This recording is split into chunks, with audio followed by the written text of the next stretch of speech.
चलिए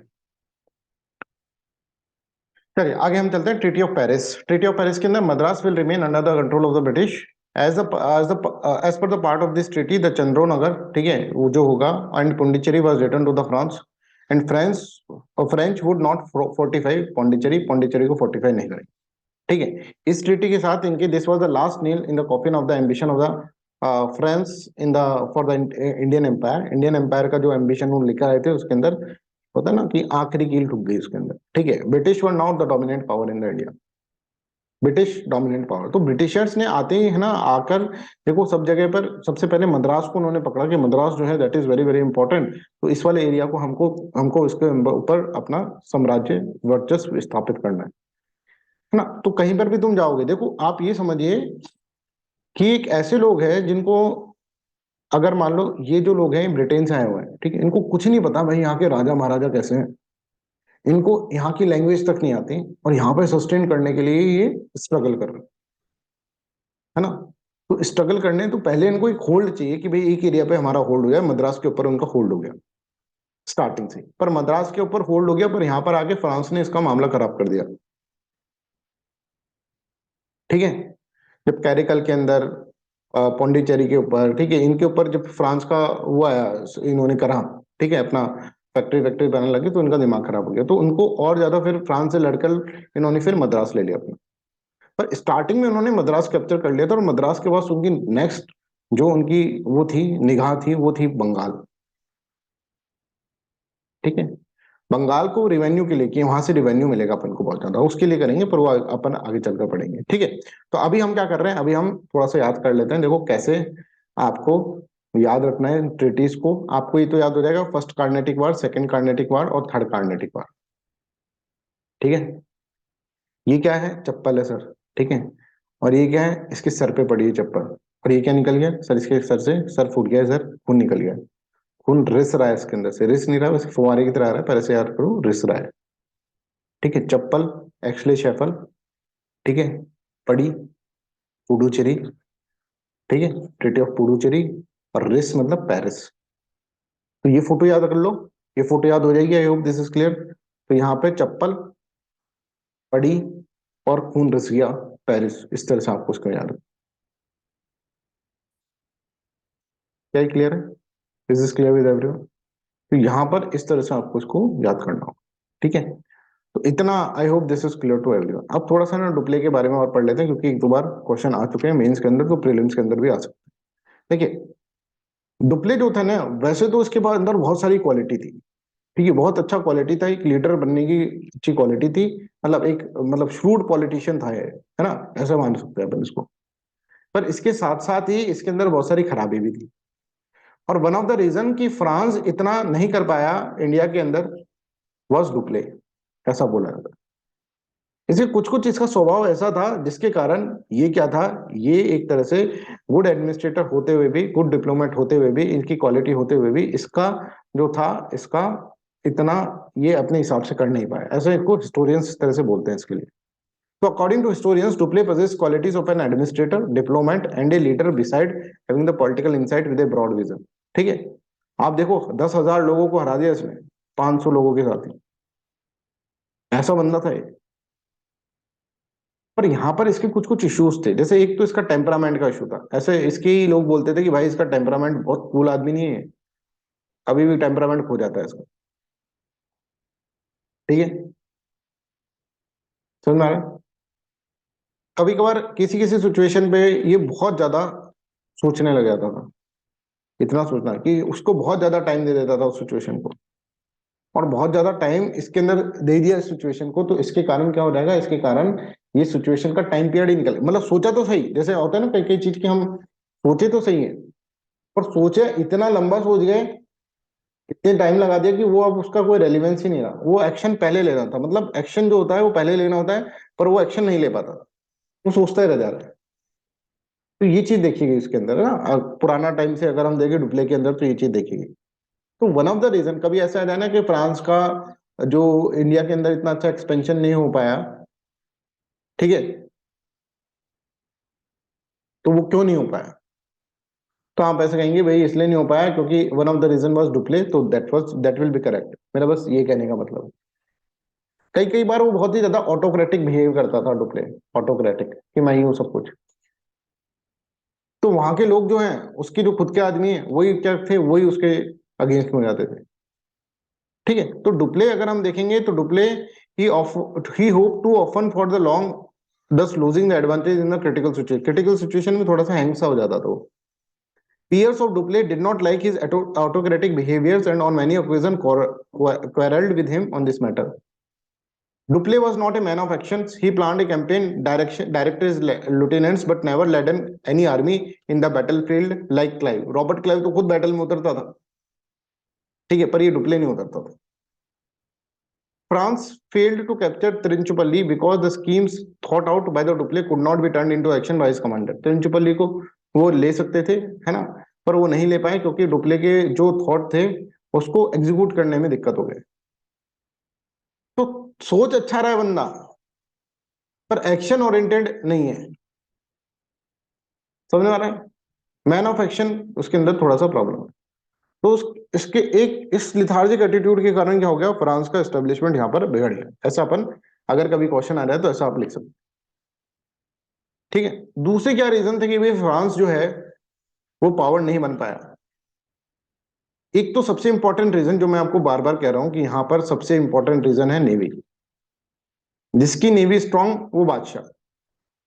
फ्रांस के कंपेरिजन में देखिए, रिलेटिवली फ्रांस के कंपैरिजन में देखिए तो इंग्लिश की navy was far superior than the France navy.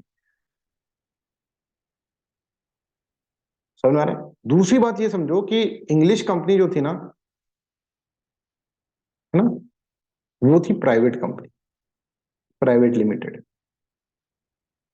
और फ्रांस की जो फ्रांस ईस्ट इंडिया कंपनी थी ना, दैट वाज सरकारी कंपनी, गवर्नमेंट। तो यहाँ पे सारे डिसीजन किसके बेसिस पे लिए जाते थे, गवर्नमेंट से पूछ के लिए जाते थे। ठीक है, यहाँ पे गवर्नमेंट से पूछ के सारे डिसीजन ले रहे। तो एक लैक ऑफ डिसीजन मेकिंग इसके कारण भी था कि भाई गवर्नमेंट का अप्रूवल चाहिए। आप देखते हैं गवर्नमेंट कंपनी की क्या हालत होती है, काम करवाने के लिए कितना पीछे पड़ना पड़ता है। ये प्राइवेट लिमिटेड कंपनी, यहाँ ब्रिटेन की गवर्नमेंट को पता ही नहीं है कि क्या हो रहा है।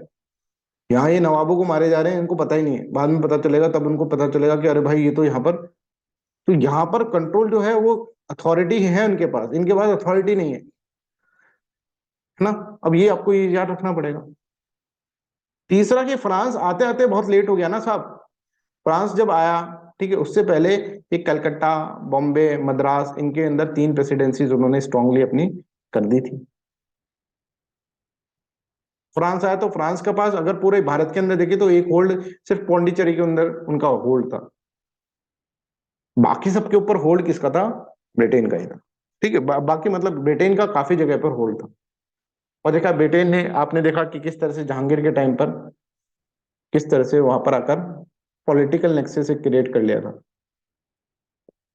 ठीक है, किस तरह से पुर्तगीज जो लेकर बैठा था उनको, पुर्तगीज को उठाकर खुद को रखा। ये मैंने तुमको समझा दिया था। तो फ्रांस ऐसा कुछ नहीं कर पाया। समझ में आ रहा है? फ्रांस बाय और by his own, but France के पीछे क्या थी, गवर्नमेंट थी उनकी। और ये एक तरह से उनके लिए अच्छा होने की वजह खराब हो गया। समझ में आ रहा है? तो I hope this is clear to everyone. ये सारे अराइवल ऑफ ब्रिटिशर्स, जो अराइवल ऑफ यूरोपियंस हैं, ये मैंने आपको पढ़ा दिए। अब इनके ऊपर बहुत सारे क्वेश्चंस मैं पूछ सकता हूँ और नेक्स्ट टेस्ट में इसके अंदर क्वेश्चंस पूछे जाएंगे। ठीक है, अब जो मैं तुमको आगे पढ़ाने वाला हूँ, अच्छा ये एक बार पढ़ लेते हैं। English versus French. English navy was superior to the French navy. Second, English company was a private, French company on the other hand was a state concern. Third, English held 3 important places, namely Calcutta, Bombay and Madras, whereas French had only Puducherry। और पौंडीचेरी को भी ले लिया था उन्होंने। तब पौंडीचेरी को ले लिया तो वो गिर गए, पैरों में गिर गए कि महाराज माफ कर दो, गलती हो गई, पौंडीचेरी को दे दो सब हमको। इस तरह से हो गया। राइट, तो I hope this is clear to everyone. यहाँ तक सबको क्लियर है। अब यहाँ तक अपन ने अराइवल ऑफ ये कह दिया, और यहाँ पर जो बच गए लास्ट के अंदर, जो इफेक्टिवली बच गए यहाँ पर, वो बच गए हैं ब्रिटिशर्स।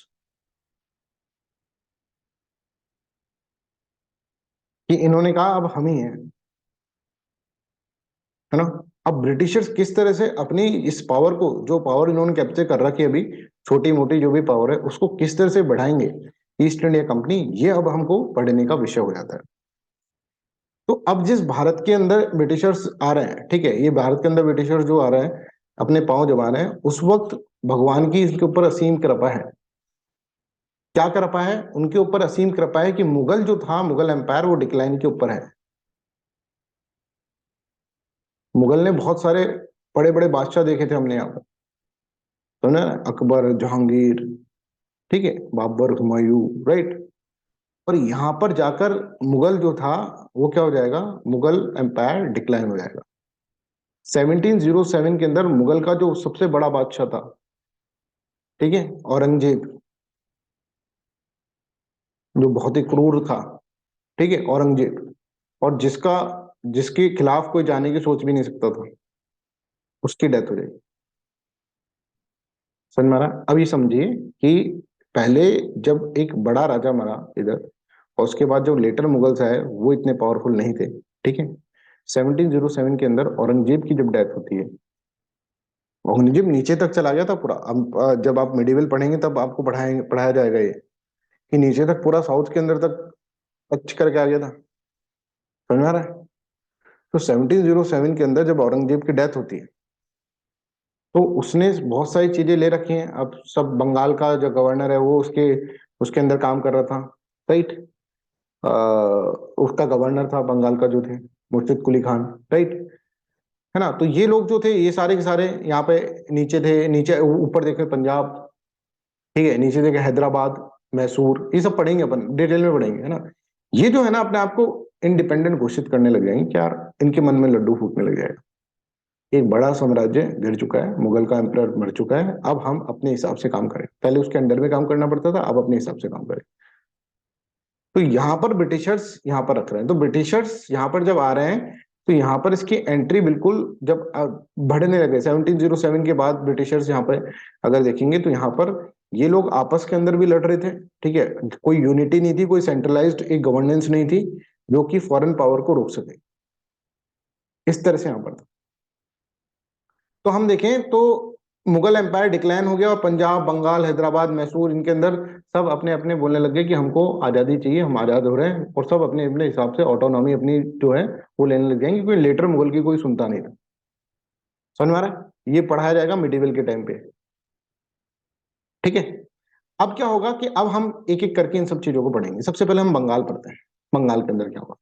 तो बंगाल का मतलब अगर आप देखेंगे तो बंगाल का मतलब, पहला जो बंगाल था वो वेस्ट बंगाल जो है, वो है बांग्लादेश, उड़ीसा, बिहार और सम रीजन ऑफ झारखंड। ये जो पूरा एरिया है ना, दैट इज बंगाल, जो हम बात करेंगे। और बंगाल जो था ना, that was very much developed, क्योंकि यहाँ के जो नवाब थे, ये वैसे तो गवर्नर थे किसके? मुगल एम्परर के, पर अपने आप को ऑटोनोमस की तरह ही रखते थे। समझा ना? क्योंकि बंगाल थोड़ा दूर पड़ गया ना, दिल्ली से थोड़ा दूर पड़ गया बंगाल, लास्ट कॉर्नर के अंदर। तो वहां पर उन्होंने बहुत सारे एग्रीकल्चरल रिफॉर्म्स करे थे, और बहुत सारे इन्होंने इरिगेशन रिफॉर्म्स, एग्रीकल्चरल रिफॉर्म्स, और बहुत सारे रिफॉर्म्स, फाइनेंशियल रिफॉर्म्स इन्होंने करे थे। और उससे बंगाल जो था ना, बंगाल बहुत ही, अगर हम देखेंगे, रिच प्रोविंस बन गया था भारत का, most fertile and most richest. अब ब्रिटिशर्स की इसके ऊपर नजर थी। ब्रिटिशर्स कहेंगे कि अगर यहां पर हमको ट्रेड मिल गया, ट्रेड की मोनोपोली मिल गई, तो हमारे मजे हो जाएंगे भाई, है ना। ट्रेड की मोनोपोली अगर हमको मिल गई यहां पर, तो हमारे मजे हो जाएंगे। तो ब्रिटिशर्स का बंगाल के ऊपर नजर रखना, बंगाल के ऊपर, और बैटल ऑफ प्लासी और वो सारी चीजें जो होंगी, वो इसका रीजन क्या था? इसका रीजन ये था कि यहाँ पर जो होगा, यहाँ पर बंगाल जो होगा, that is very very important for the Britishers, ठीक है, बिकॉज यहाँ से बहुत पैसा इसके पास आ सकता है, ठीक है। तो अगर हम अब बात करें, तो जब यहाँ पे बंगाल के अंदर जो बैठे होंगे, ठीक है, वो बैठे हैं अभी सिराजुद्दौला, ठीक है, एक यंग प्रिंस है, 17 साल का लड़का, यंग प्रिंस सिराजुद्दौला। यहाँ से अपन इसके अंदर बंगाल में पढ़ते हैं। उससे पहले क्या हुआ, दैट इज अनदर थिंग, ठीक है। तो वो यंग प्रिंस जो होंगे बंगाल के अंदर, वो मिडिवल के अंदर आपको पढ़ा दिया जाएगा ना। पहले क्या हुआ, अलवर्दी खान, अलवर्दी अली खान, मुर्शिद कुली खान, ठीक है, वो सब चीजें पढ़ा दी। तो यहाँ पर जो यंग प्रिंस बैठे हुए हैं, वो है सिराजुद्दौला। और सिराजुद्दौला को वैसे तो देखिए कि यहाँ पर सिराजुद्दौला को पसंद नहीं है बिल्कुल भी। और ये अलवर्दी खान और मुर्शिद कुली खान, इनको भी पसंद नहीं थे ब्रिटिश, ब्रिटिश बिल्कुल पसंद नहीं थे। बट क्योंकि मुगल एम्परर जो थे ना, मुगल एम्परर की शह के अंदर ब्रिटिशर्स क्या कर रहे थे, ब्रिटिशर्स प्रॉस्परस कर रहे, मतलब ब्रिटिशर्स इनके प्रोविंस के अंदर कंट्रोल कर रहे थे, समझ रहे? तो इनको तो बिल्कुल पसंद नहीं था। एक फरुख शियार नाम का एक मुगल एम्परर था, फरुख शियार। तो फरुख शियार जो थे, उन्होंने क्या करा था, उन्होंने दस्तक वाला जो सिस्टम था वो स्टार्ट करा था। मैंने आपको बताया था, एक फरमान जारी करा था, फरमान, इसके अंदर दस्तक जिसके पास होगा, दस्तक मतलब एक पास, जिसके पास पास होगा वो फ्री ट्रेड करेगा।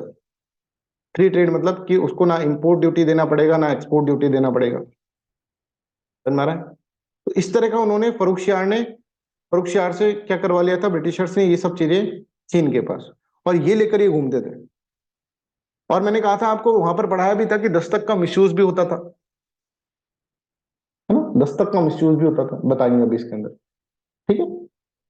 तो कहने का मतलब ये है कि यहाँ पर ये जो नवाब लोग थे ना यहाँ कर बंगाल के, इनको ये पसंद नहीं थे। तो यार ये तो ठीक है, मुगल एम्परर के कारण इनको थोड़ा सा आने दे देते, नहीं तो इनको मारे हम पकड़ पकड़ कर। अब जैसे ही मुगल एम्परर वहां पर कमजोर पड़ा, ठीक है, 1707 के अंदर, तो ये लोग की एंट्री यहाँ पर आने थोड़ी थोड़ी प्रॉब्लम करने लग जाएंगे। अब सिराजुद्दौला जाएंगे, वो तो यंग प्रिंस थे, और उनके अंदर ये था कि ब्रिटिशर्स को तो बिल्कुल वो पसंद ही नहीं करते थे, बिल्कुल भी ब्रिटिशर्स को पसंद नहीं करते थे, समझ में आ रहा है? तो यहां पर देखा जाएगा कि यहाँ पर इनके बीच में क्या हो जाएगा, इनके बीच में एक टसल हो जाएगा, ठीक है। अब मेन रीजंस क्या थे टसल के, वो अपन इसके अंदर समझते हैं। मेन रीजन तो ऑब्वियसली ब्रिटिशर चाहते थे, जो बड़ा रीजन था वो ये था कि ब्रिटिशर्स है ना, जो बारूद जिसकी हम बात करते हैं, कि ब्रिटिशर चाहते थे बंगाल के ऊपर हमारी सुप्रीमेसी हो जाए, ट्रेड मोनोपोली हो जाए। अगर यहाँ बंगाल आ गया हमारे हाथ में तो मजा ही आ जाएगा। और जो हम देखेंगे 1772 तक रहते रहते बंगाल इनके हाथ में आ जाएगा। और जब बंगाल इनके हाथ में आ जाएगा तो वहां के जो पार्लियामेंटेरियंस बैठे होंगे ब्रिटेन के पार्लियामेंट, वो सोचेंगे भाई इनके पास इतना पैसा आ कहां से रहा है, अरे भाई ये तो नवाबों को मार मार के खुद खुद नवाब बने बैठे हैं यहाँ पर, समझ में आ रहा है? अब फिर जाके रेगुलेटिंग एक्ट आएगा, जो मैंने पॉलिटी के अंदर आपको चीजें पढ़ाई थी। तो अभी आपको इसके अंदर अब थोड़ा डिटेल के अंदर अपन इसके अंदर पढ़ लेंगे वही चीजें, समझ में आ रहा है ना? तो हम यहाँ पर समझ रहे हैं कि बंगाल के अंदर ये चीज चल रही है, ये वाली चीज चल रही है, ठीक है। बंगाल के अंदर की यंग प्रिंस जो है सिराजुद्दौला, उसको कुछ अच्छा नहीं लग रहा, ब्रिटेन वाले लोग उनको अच्छे नहीं लग रहे। ब्रिटिश चाहते हैं कि ट्रेड मोनोपोली हो जाए, पर ये नहीं चाहता। अब मेन रीजन जो होगा इनके बीच में कन्फ्लिक्ट, ठीक है, देखो Bengal was most fertile and richest province of the Mughal empire at that time, ठीक है। और एक कन्फ्लिक्ट हो जाएगा इनके बीच में, ब्रिटिशर्स वर्सेस बंगाल, हम इसके अंदर अब पढ़ रहे हैं, ब्रिटिशर वर्सेस बंगाल नवाब। क्या रीजन होता था ये अपन समझेंगे। स्टक हुआ है क्या, ये हो क्या रहा है? नहीं नो हो? Sir. No sir. Okay okay, thank you. चलिए, तो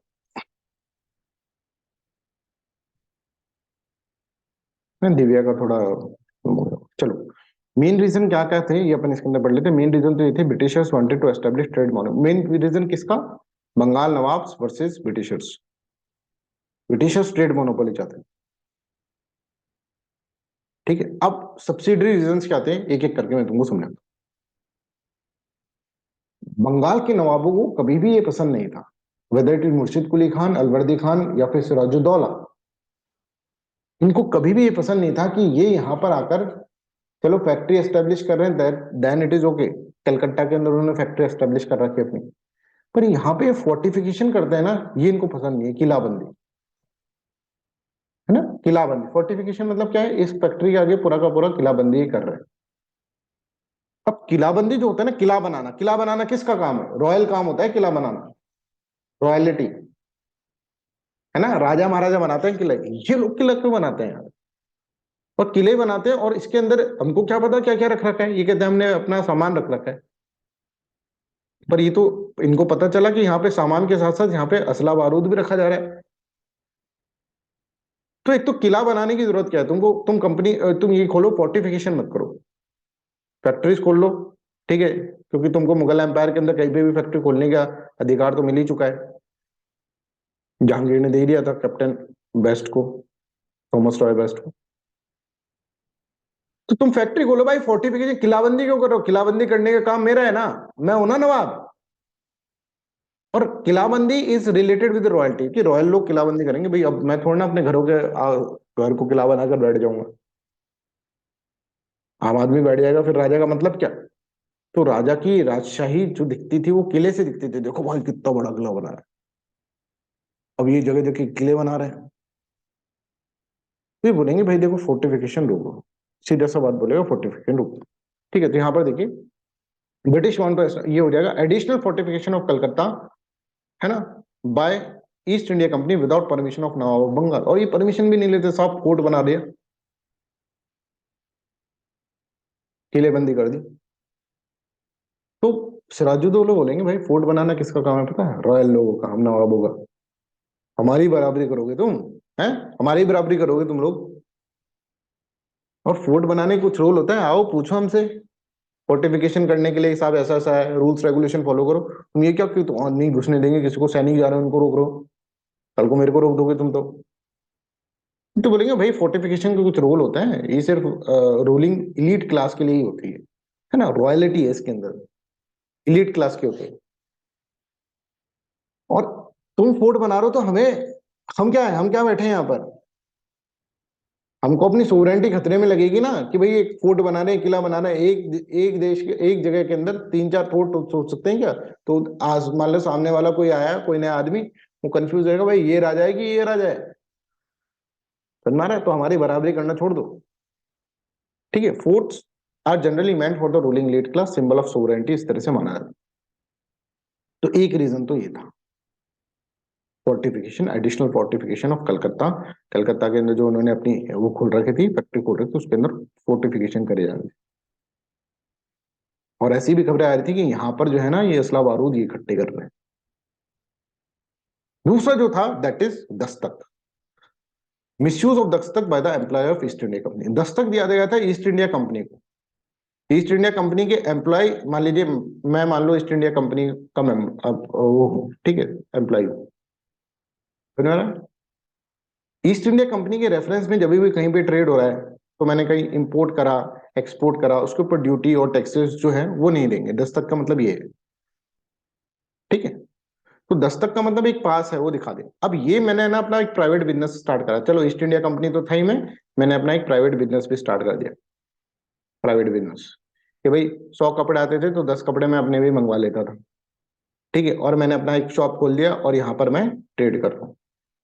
तो यहाँ पर मेरे से पूछा गया कि भाई तुमने पे करा है, टैक्स वैक्स पे करा है? बोले नहीं करा। क्यों? क्योंकि देखो दस्तक, कंपनी वाले दस्तक ये दिखा देते थे।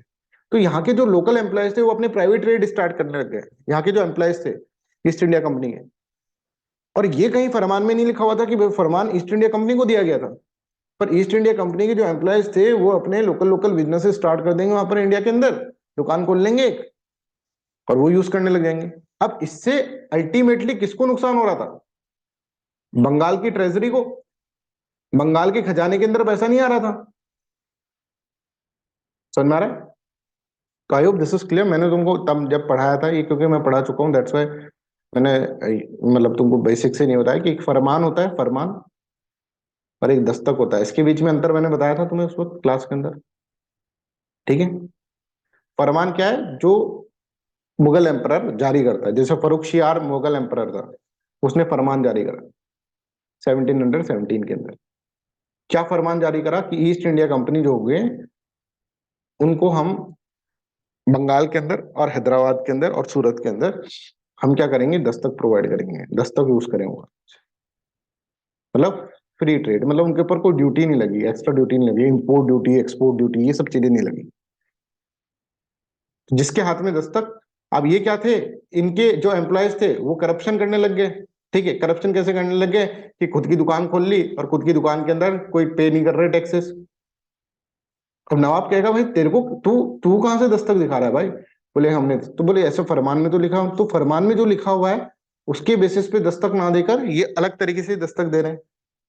इनको क्या है? इनको तो ये है कि भाई ईस्ट इंडिया कंपनी को क्या है, ईस्ट इंडिया कंपनी ये है कि भाई हमें क्या करना है, हमें जो ज्यादा से ज्यादा किसका रेवेन्यू लॉस हो रहा है, लॉस किसका हो रहा है? बंगाल का हो रहा है रेवेन्यू लॉस।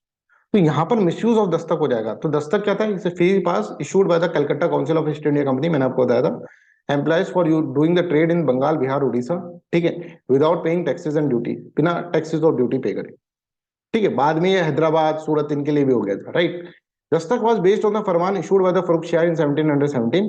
फरमान मतलब ऑर्डर, ठीक है, जैसे मैंने आपको बताया था फरमान उधर भी जारी करा गया था जहांगीर के द्वारा कि आप जाकर, राइट टू ट्रेड है आपके पास और राइट टू एस्टेब्लिश फैक्ट्रीज है मुगल एम्पायर के अंदर, वैसा फरमान यहाँ पर भी है, ठीक है। तो यही farman, farman is a royal order by the Mughal king, dastak was for the company but used by the individual employees, ठीक है। तो अपने प्राइवेट ट्रेड के लिए, इंडिविजुअल एम्प्लॉयज के लिए ये होता था। फर्रुखशियार नाम का जो इंसान था ना, ये बहुत ही पागल सा राजा था, जिसने क्या करा, जिसने एक तो दस्तक वाला सिस्टम करा इसने, और एक इन्होंने इतना बेवकूफ राजा कि इन्होंने कहा कि ब्रिटिशर्स तुम है ना यार, तुम अपने खुद के कॉइन क्यों नहीं बना लेते, मतलब अपनी राजा रानी के बेसिस पे कॉइन बनाओ और हम पूरे मुगल एम्पायर के अंदर उसको चलाएंगे, कोई दिक्कत नहीं है।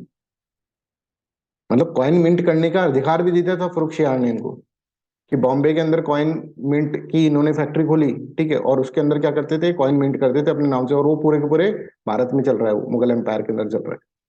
कितना बेवकूफ राजा था, कोई राजा ऐसा कहेगा कि भाई मेरे नाम की जगह किसी और नाम का कॉइन चल रहा है, सिक्का चल रहा है। समझ में आ रहा है? एक्चुअली इसके पीछे भी कहानी है, मैं कहानियों के अंदर जा नहीं रहा हूँ, ठीक है। फर्रुखशियार बीमार था, उसकी एक अंग्रेज ने मदद कर दी थी, बोले क्या चाहिए तुम्हें, ठीक है। तो वो सब चीजें हैं, बट अभी तो अपन इसके अंदर मॉडर्न इंडिया पढ़ रहे हैं, मिडिवल के अंदर आपको ये सब चीजें पढ़ा दिया जाएगा, right. I hope this is clear to everyone. तो यहाँ तक ठीक है, चलो फोर्टिफिकेशन हो रहा है और दस्तक का मिसयूज हो रहा है, ये तो अपन ने पहले ही पढ़ लिया। और भी रीजन थे भाई, क्या कि एक क्या था, नवाब का एक दुश्मन था, है ना, इनकी फैमिली के अंदर ही, कृष्णदास। कृष्णदास वो चाहता था कि नवाब जो है, ठीक है, सिराजुद्दौला, इसको डिथ्रोन करके खुद बैठ जाए, कृष्णदास। कृष्णदास को ये ढूंढ रहा था, इस सिराजुद्दौला को पता लग गया, अब सिराजुद्दौला कृष्णदास को ढूंढ के लाओ। बोले साहब कृष्णदास तो उनकी फैक्ट्री के अंदर बैठा है, कोर्ट के अंदर बैठा है, इनके ब्रिटिशर्स के। ब्रिटिशर्स ने कह रखा है ये हमारा शरणार्थी है। बोले अबे ये क्या पागल हो गए क्या है, सिराजुद्दौला बोलेगा, ये लोकल मतलब पॉलिटिक्स में भी इंटरफेयर कर रहे हैं, मतलब मेरे दुश्मन को इन्होंने प्रोटेक्शन दे रखा है। तो भाई अगर प्रोटेक्शन दे रखा होगा दुश्मन को, तो आप सोचोगे ये भड़के गए, राजा तो भड़के गए। Asylum was provided to nawab enemy Krishnadas, जो उसको डिथ्रोन करना चाहता था। उसको क्या दे रखा, उसको अंग्रेजों ने संरक्षण दे रखा। तो कभी कभार ऐसा हो जाएगा, one of the reason was this one also. Yes. तो भाई ये राजा भड़क जाएगा, बोले फोर्टिफिकेशन हटाना पड़ेगा, ठीक है। फोर्टिफिकेशन अब भी क्या बैठा फोर्टिफिकेशन। चंद्रो नगर के अंदर अगर हम देखेंगे, चंद्रो नगर के अंदर फ्रांस का फोर्टिफिकेशन था। फ्रांस, भाई फ्रांस ने कहा साहब हम तो हटा लेंगे, कोई दिक्कत नहीं, फ्रांस ईस्ट इंडिया कंपनी, हम तो हटा लेंगे यहाँ से, हम तो पौंडीचेरी के अंदर ही जाके रहेंगे आराम से, हम कोई फोर्टिफिकेशन नहीं करेंगे, मतलब यहाँ पर fortification we will not do. Britain वालों ने बोला नहीं हटा रहे, कलकत्ता के अंदर से फोर्टिफिकेशन नहीं हटा रहे, नहीं हटा रहे हैं, जो करना है कर लो। कलकत्ता के अंदर बोला, चंद्रोनगर के अंदर कि इन्होंने तो मान ली कि विजय हजूर हटा देते हैं, हम निकल लेते हैं इधर से, ठीक है। ये बोल रहा है भाई, ये ज्यादा हीरो बन रहा है अपने अंदर कि मैं नहीं कर रहा, नहीं हटा रहा हूँ फोर्टिफिकेशन, क्या करोगे, नहीं हटाओगे, मरोगे। मरोगे मतलब 1756 के अंदर सिराजुद्दौला अटैक कर देते हैं इनके ऊपर, बहुत बुरी तरह मारते हैं इनको, कलकत्ता से भगा देते हैं इनको, बहुत बुरी तरह पिटते हैं। तो हुगली रिवर के पास एक आइलैंड है, जिसको बोलते हैं अपन फल्टा। फल्टा आइलैंड मतलब एक शहर सा है, ठीक है, फल्टा, जिसको अगर आप देखेंगे फुल्टा भी बोलते हैं। नए नए नाम है इसके, दो नाम है, फल्टा भी बोलते हैं, फुल्टा भी बोलते हैं, ठीक, कभी भी ऐड है तो one and the same thing. यहाँ पर जाके इस आइलैंड के अंदर ही जाके छुप जाएंगे ब्रिटिशर्स। भाई उस नवाब को गुस्सा आ गया, सिराजुद्दौला को, सिराजुद्दौला बहुत मार रहा है, और हम यहाँ पर छुपे पड़े। समझ में आ रहा है? तो ये बुरी तरह से पिटेंगे। बंगाल के अंदर जो थे, कलकत्ता के अंदर जो थे ब्रिटिशर्स, बुरी तरह पिट के छुप गए एक जगह, और ये बात पहुंचेगी मद्रास के अंदर, ठीक है। और वो कलकत्ता के अंदर से उसको भगा के गया, पर हुगली रिवर के पास एक आइलैंड था, वहां पर जाकर वो छुप गए, ठीक है, ठीक है। नवाब ने सोचा ठीक है यार भाग गए होंगे, चलो अपने घर चलते, घर चले गए। और मद्रास के अंदर थे, आप देखेंगे 1756 का टाइम चल रहा है, जब वो जो है रॉबर्ट क्लाइव जो है बहुत ऊपर की पोजीशन पे आ गए,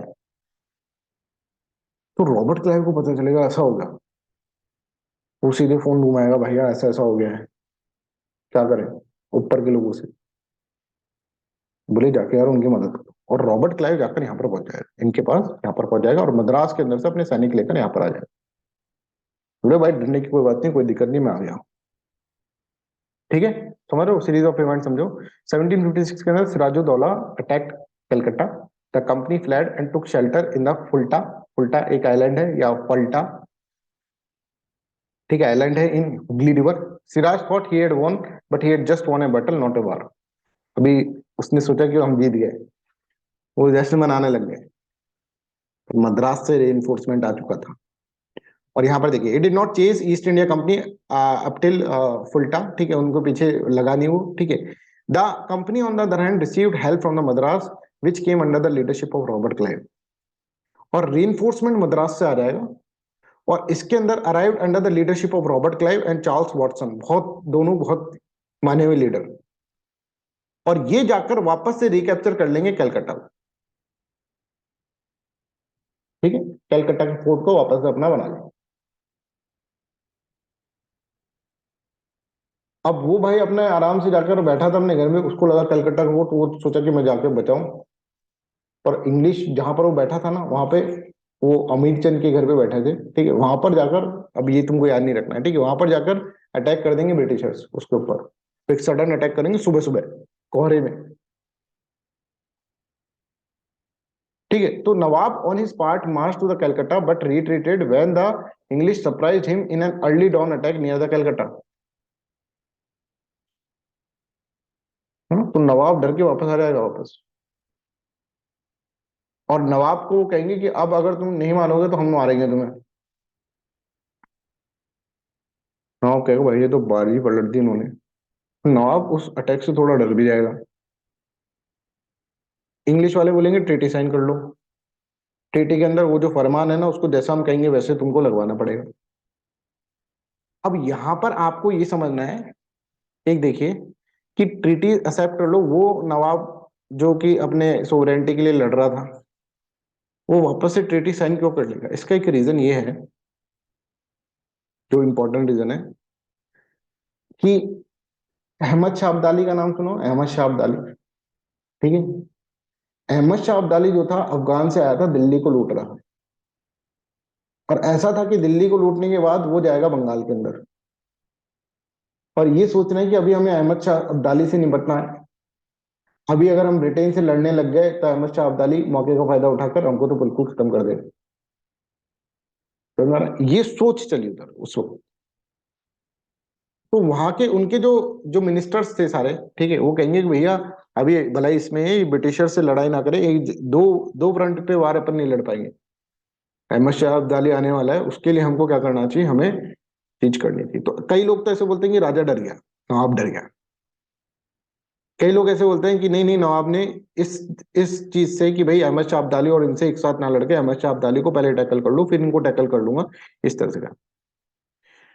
ठीक है, तो बंगाल की जो लिटरेचर होगा, बंगाल का लिटरेचर, उसके अंदर ये है कि भाई उसका दिमाग इस तरह से चल रहा था। और जो लोग हैं वो क्या कहते हैं, वो कहते हैं कि भाई राजा डर गया। अब असलियत में क्या हुआ अपन को कुछ नहीं पता, बट एक अटैक हुआ, ठीक है, इनके द्वारा।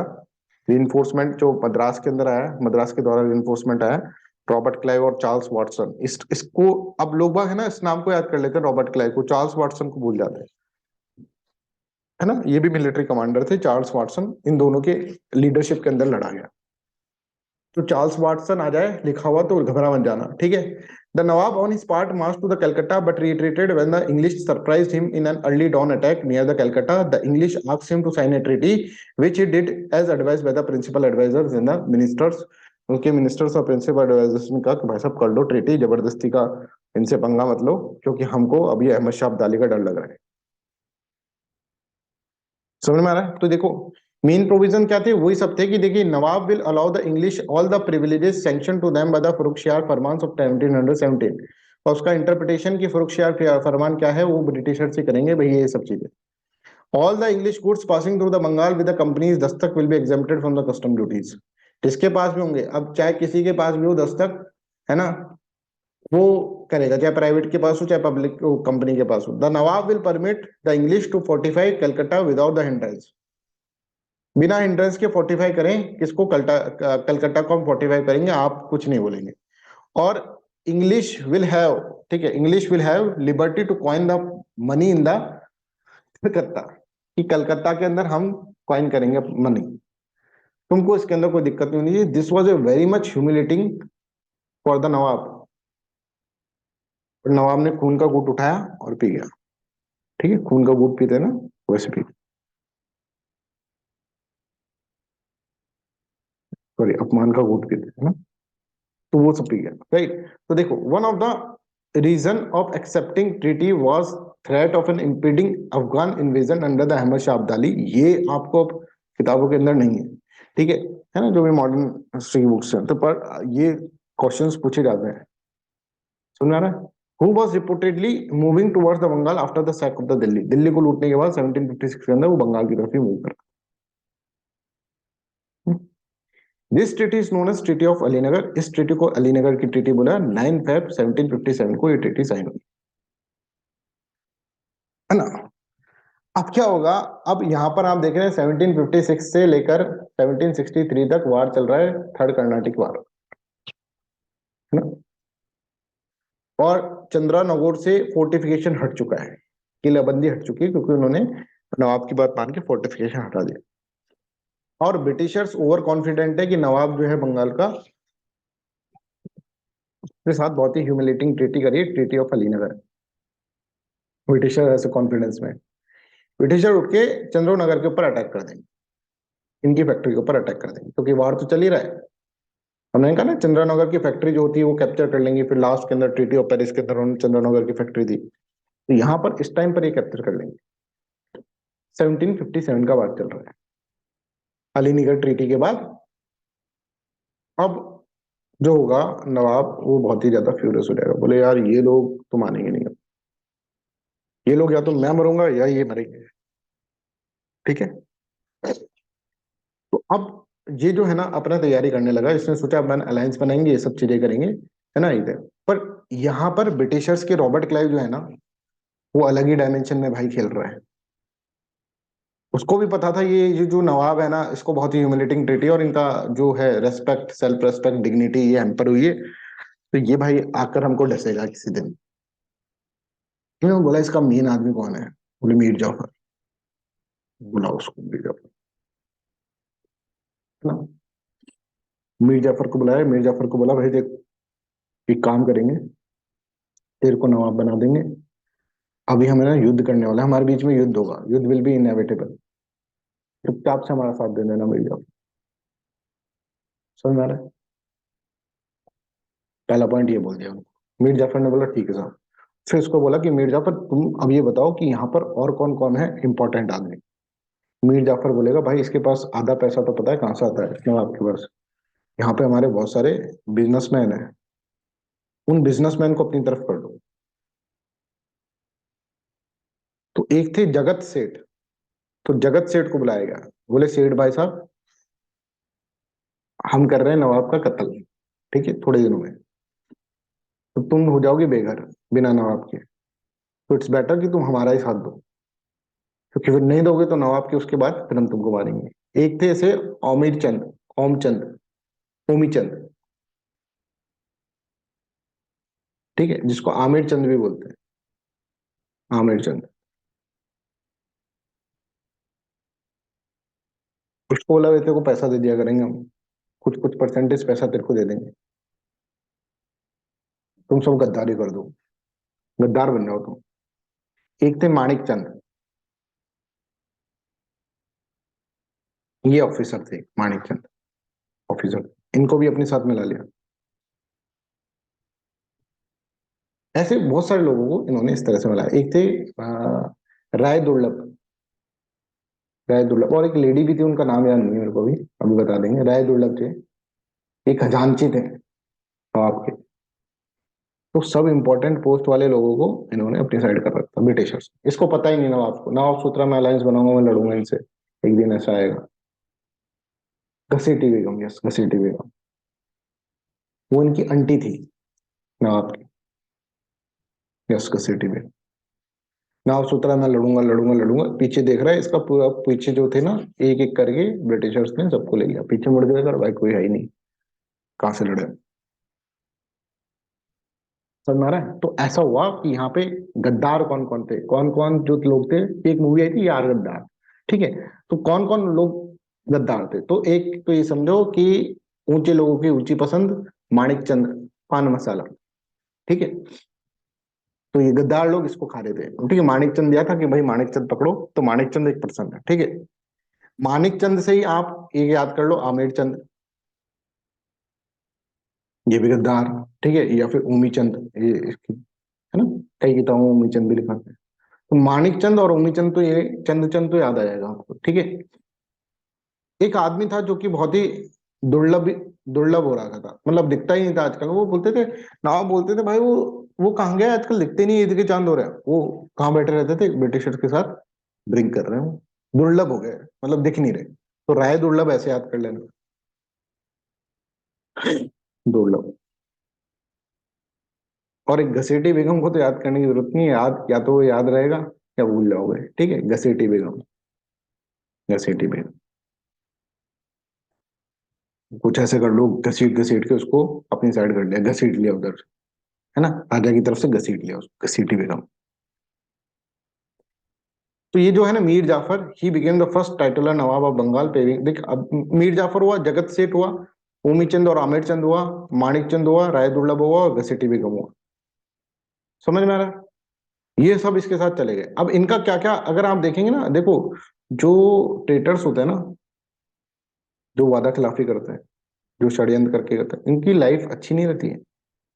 आप देखेंगे मीर जाफर जो होंगे ना, मीर जाफर को आपको पता है कैसा बेचारा, कैसा परेशान रहता था कि भगवान मैंने अपने इससे बढ़िया तो वही था, अब यहाँ का कोई राजा वाजा नहीं, इसने तो डच ईस्ट इंडिया कंपनी का भी साथ दे दिया था, भाई इनको हटाओ ब्रिटिशर्स को, मेरे माथे पे पड़े हैं, तो ये इसको राजा मीर जाफर जब तक जिंदा रहा जब तक रोता ही रहा है। उसके बाद पहले उसका एटीट्यूड अच्छा था, सेनापति था, सबसे बड़ा सेनापति, तो आप देखेंगे इसका क्या हाल होता है ना। इसी तरह से जगत सेठ का अगर हम देखें ना, तो मारवाड़ी बैंकर थे, after 9 year of the battle of Plassey, battle of Plassey के अंदर जब धोखा दिया इन्होंने, the entire family of Jagat Seth was beheaded by the Mir Kasim, Mir Kasim ने सबको मार दिया। ये होता है हर्ष किसका, आप जब ट्रेटर बनते हैं, ठीक है। इसी तरह से ओमी चंद और Amir Chand, he tried to get 5% of treasury from the Mir Jafar, कि भाई मैंने तुमको बचाया है, मैंने उसको पूरा का पूरा तुम्हारे साथ दिया है, तो 5% दो, बिकम्स नवाब, मीर जाफर से मांगा, but was deceived by the Britishers by the fake treaty, and this shock was enough to plunge him into the mental retardation, और ये बिल्कुल पागल हो गया। भाई बिजनेसमैन आदमी को अगर नुकसान हो जाए तो पागल हो जाता है, तो मेंटल हो गया ये, ठीक है। तो कभी किसी के साथ वादा खिलाफी नहीं करना है, ये सीख रहे हैं हम यहाँ पर, समझ में आ रहा है, इनका ऐसा हर्ष हो जाता है। Manikchand, this was an officer in the Calcutta. Raidullah was a treasurer of the Nawab. घसीटी बेगम, ठीक है, ये क्या है, द रिच मेटरनल अंट ऑफ नवाब। फिर होता है बंगाल के अंदर, फिर 23 जून 1757 को तो बैटल ऑफ प्लासी होता है। सिराजुद्दौला कि भाई अपन लड़ेंगे लड़ेंगे, ऐसे करके जाता है, पीछे देखते हैं कोई है ही नहीं, तो obviously Sirajuddaula has to lose the battle, ठीक है। तो यहाँ पर अपन समझते हैं सिराजुद्दौला किस तरह से हुआ, फिर लास्ट के अंदर सिराजुद्दौला को मार दिया जाएगा, एग्जीक्यूट किया जाएगा on the order of Miran. Miran कौन थे, सन ऑफ जाफर, मीर जाफर, ठीक है। तो ये सब चीजें इसके अंदर होती है। इसके बाद का तो मैंने तुमको पढ़ा रखा है, ठीक है, तो एक बार वो आप पढ़कर आ जाना, अपन आगे का कर लेंगे, या फिर मैं जब नेक्स्ट क्लास होगा सुबह तो मैं उसको बढ़ा दूंगा आप लोगों को, ठीक है। तो यहाँ तक रखते हैं, इनका that's all for today's class. कहानी की तरह समझो, कहानी की तरह सोच सोच कर ये सब चीजें करते रहना। Yes Abhishek please.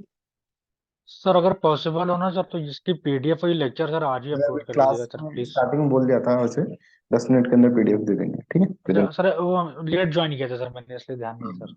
वो तभी मैं बोल रहा हूँ, ठीक है, तो पीडीएफ अभी दे देंगे, समझ रहे हैं हम, ठीक है, पीडीएफ बहुत इंपॉर्टेंट रहती है राइट हिस्ट्री के अंदर, ठीक है, अभी दे देंगे 10 मिनट, दैट्स ऑल।